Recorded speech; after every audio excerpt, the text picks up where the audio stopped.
they are charismatic, they are love bombing. Yeah. And you can't be boring and lead a cult.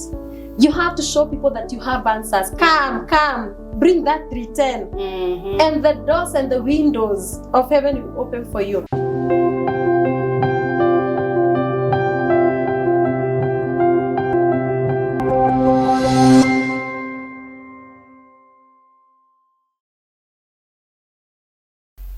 Hi, hello, how is everyone? This is Holistic Therapy and we are back again. If so far in this channel you are not being aware of yourself, you are not learning, then you must be joking. So always take a book, take a pen, write something down. We are not like teachers, I'm not like a teacher, my guests are not like teachers, but you keep on learning something new every time that you tune in to Holistic Therapy. And thank you so much for your support. As you continue liking, subscribing, sharing this content, because if you don't share and you are the viewer, then you don't know who is going to share. Today we want to talk about cults. A cult, it's that church that you go to. Umewekelewa mikono, umewekelewa miguu, hakuna kitu inasonga, unaambiwa ushake simu yako hivi ingie pesa, na unajua you are not working hard. You see, many people don't know they're in a cult. And today with my guest, you want to understand what a cult is. I want you to give an example with what is happening around in the country right now. Like about, the story of Kilifi, Mackenzie, what is happening. Guys are going to pray. And it was very sad to see that, like a boy who was brought on TV, he was saying that the parents were eating, but the kids were being closed out not to eat for 3 days. So, as the media is saying, most of the people who have died in that place, they are kids. Imagine how sad is that. This kid is not able to make their own decision. It's not able to. It's the parent who is dragging this kid.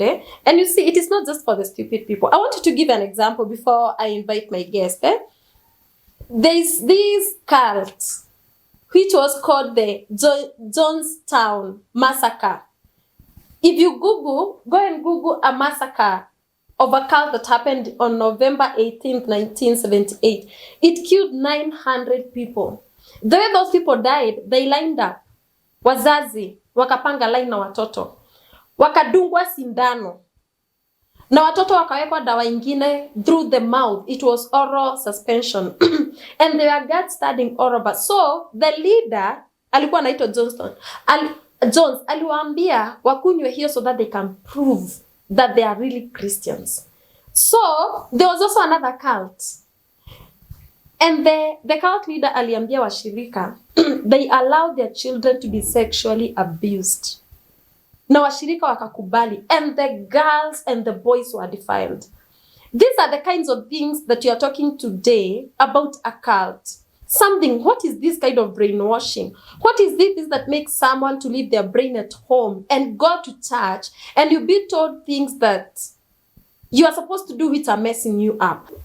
We have a guest on stage, and I think now I won't be introducing my guest. Now she has become a member of the house. So yes. How are you? I'm well, thank you. I think now you are so much a part of this, a part of holistic therapy. Yeah. Karibu sana, karibu tena. Asante sana. Umekuaje? It's a new week. Nimekuwa salama. Yeah, and moving on well. Yeah. Umekuwa ukisikiza news? Yes. A lot. How bad is the cult thing? Yeah. And this time round, it's very, very also traumatic. By the other day, I was thinking about even those doctors who are doing the post-mortem. They are also human beings. And they need counseling. They need. In fact, that Johannes, the government pathologist, he said there are some people who are saying they want to be enjoined. Some people are saying they want to be enjoined so that they can be there. But I heard him, Johannes, the government pathologist, saying, now those people who are saying to be enjoined, okay, they have their own reasons. But he was saying, the only thing they'll get out with is trauma. I think that caught me, trauma. And for it, because he was saying some bodies are decomposing. And I was now asking myself, what about his colleagues, the fellow pathologists who are doing that work? And some belong to children. To kids. To kids. Yeah. Seeing a kid there in your mind is like, how did this kid die? Do they even know the meaning of prayer and fasting? Like that one, he said that the children, they said some of the bodies they could see like it was triangulation. They were killed, so to speak. And the other time he mentioned smoothering, something like that, where one is denied oxygen by holding their noses and their mouth, kind of suffocating. So all that is very, very traumatic. There must be something more playing in that church. Yeah. More than fasting and praying. Yeah. There must be something. Because they were saying after the postmortem and everything, it is not like someone died of hunger. Some are said to have bruises. Some are said to have what? Which is now very hard maybe for us to know. We wait and see. Because once again, the issue is on now in the courts. We can only wait and hear what now comes out, the verdict of the judges. Yes. There's something I've realized when it comes to cults. You know, there's this myth that it's only the people who have no income or people who are poor who join cults. People who are well educated, who have PhDs and masters and degrees and every kind of thing and diplomas, people who are rich. Like there's that air hostess who sold everything. And she went there. And people, so maybe we can, whatever this myth, it is not people who do not have money or who are not who have not gone to school who are got into cult. It is cult can be able to woo everyone. Yes, you know, just as what you're saying about behavior, because psychology is, because we are staying with psychology, that's where we know more. I saying psychology is a study of mental processes through observable behavior. So now, and when you get that mental processes, there is always a predisposing factor. What causes this behavior? And one behavior can be caused by a myriad of factors, not only one. So, and therefore now what you're saying, engaging oneself in a cultic kind of environment or cultic beliefs, it's, maybe financial, maybe deprivation or lack of finances is just one of the predisposing factors. It doesn't mean it is exclusive. So that's why now you'll find even maybe people who are educated, and when we also say people have also got a notion that people who are maybe highly educated, they are more wise, they are more okay. Being educated is also one predisposing factor of being wise. So it is not exclusive. So I think that's why now we look at what could be several. What are the causes? Look at this situation, where we are living in a country where we don't trust the government. We don't trust institutions. We don't have answers. People are going, if someone mentions they have an answer, like you don't have a job, but I know a God who can give you a job. Do you think that people are seeking answers until they are seeking answers from the wrong places? They are becoming desperate. Yeah, let's also begin from a point where when we are studying psychology, especially the cognitive behavioral approach. So we find that, as we were saying, when we were talking about loss and grief, and we mentioned basically about the stressors. Basically, when one is stressed for whatever reason, or one is anxious, or when one is mentally uncomfortable, even that so-called rich person, it's us, we are saying they are rich, but they also have a share of their discomfort, which is affecting their mind.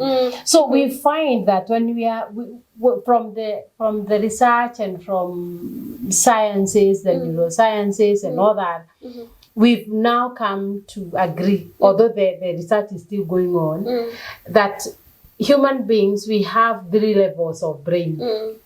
And the first level, the lowest level, is a survival brain. The other one is a mid brain, which is center for emotions.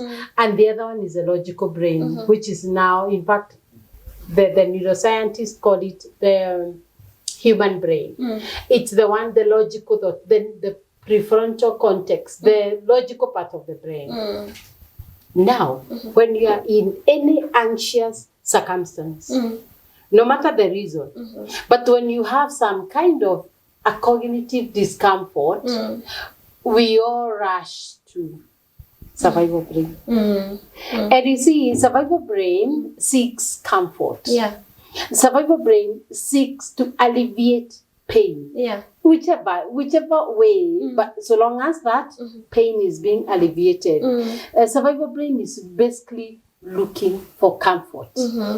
So, and when now we are on survival mode, when we are on survival mode, imagine the logical brain is deactivated. So that's why you're saying this person is highly educated. But remember, you have rightfully said, this person, not this God. Or this angel, or this supernatural being. So this person, and when we talk of a person, we are saying this person has got the 3 levels of brain: the survival brain, the emotional brain, and the logical brain. So, and we see that the the survival brain is there for reasons when we want to survive, when we need for survival, when need for comfort. So, like now, while we are here seated, if we hear a bomb, we'll not even remember that you are talking on YouTube. We will dash for safety. You see that? Why? Because we are on survival mode. And when you're on survival mode, you don't think. Because when the survival mode involves logical thinking, you may not escape the tragedy. Like you will think, can I fit here? You're there thinking, when I fall, where will I fall? You know? But now when the logical brain is deactivated, that's why you see people throwing themselves from high, maybe grounds in case there is fire or something like that. And that is why there is a lot of trainings in emergency response, so that people don't injure themselves as they are trying to. Because at that point they are not reasoning. They are not reasoning. So now, cult. And probably you'd also we'll also define what cult is. So, but now when it comes to cult, why somebody will join it, as you said, it is promising comfort, whichever way. If it is to meet Jesus, it's still a comfort of its kind. It is promising riches, because you're told you give and it shall be given back to you. So you give everything and even offer your children, because there is that promise. So at that particular point, the logical brain is deactivated completely. It doesn't matter how many PhDs you have. And that's why we are saying counseling is for everyone. So that you get that self-awareness. Yeah. So that even when at the point of making a decision, you are, wait, let me give it a thought. Wait, I'll not just do things emotionally. Because again, cults, they appeal to emotions. Of course. They appeal to emotions. Yeah, so you find emotions. When somebody is highly emotionally charged, they will not think. Yeah. And you know, most of the